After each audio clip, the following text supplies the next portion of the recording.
everyone. Good afternoon. I hope everyone is enjoying this beautiful day.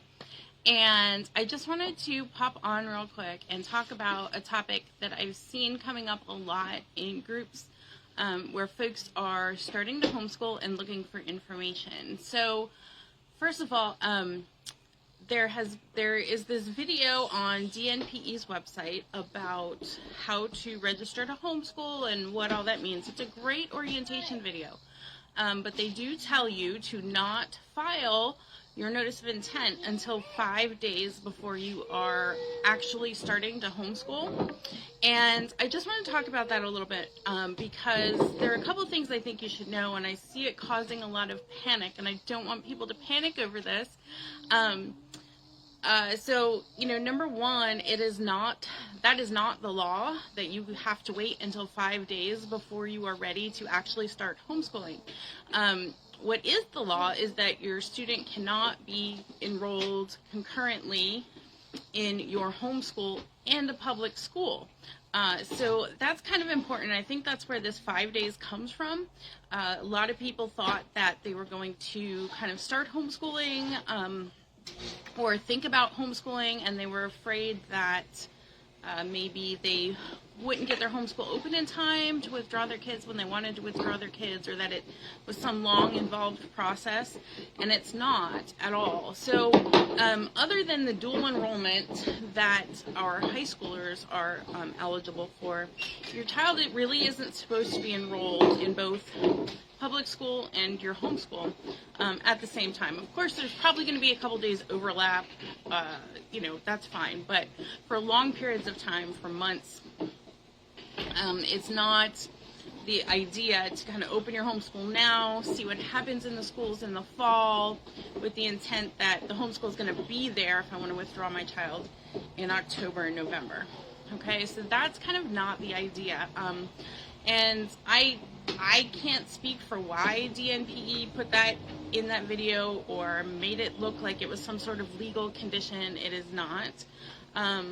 I would assume that they wanted to avoid that happening, that people would open a homeschool just in case, because it really is an entity, kind of like your own private school. So they didn't want, hundreds or thousands of private schools out there open and not having students in them.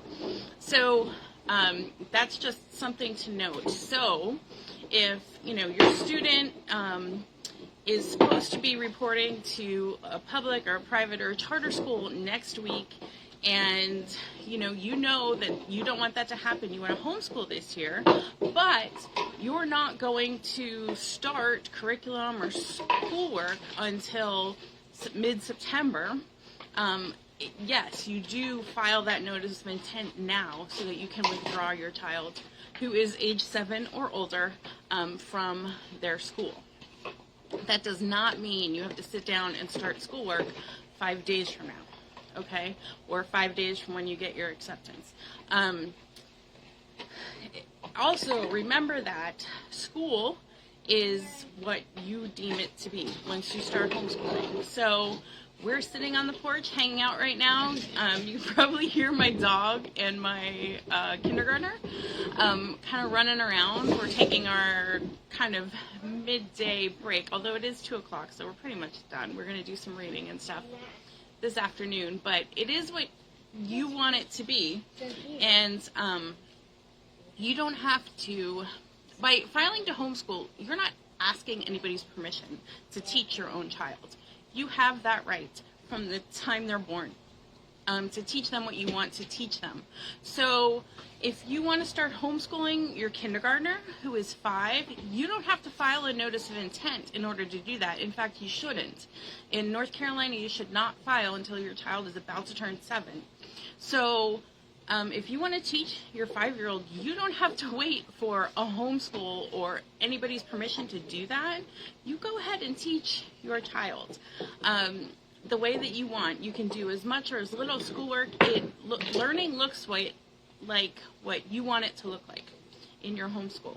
Okay, so I just want to caution parents against thinking that they need to file a notice of intent for their 4-year-old or 5-year-old. There is not even space in the form to register children of that age. So, don't do that. You can still do school. You can still homeschool even though you haven't filed the notice of intent. It's just that at the time they turn 7, the state expects them to be enrolled in a school somewhere.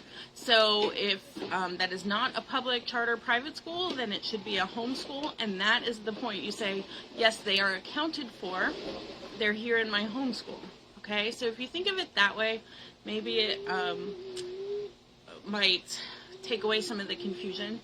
You're just saying that at age 7, yes, they are accounted for. They are homeschooling. And you may have been doing that since they were 5, since they were 2, since the day they were born. I'm sure you were teaching them. So I just kind of wanted to hopefully share some information that helps clear that up. If you want my complete guide to filing your notice of intent, go to trianglehomeschoolresources.com/NOI, and you can download that and get some valuable more details. I hope they're valuable out of that. Okay, so thank you and have a great weekend. Bye.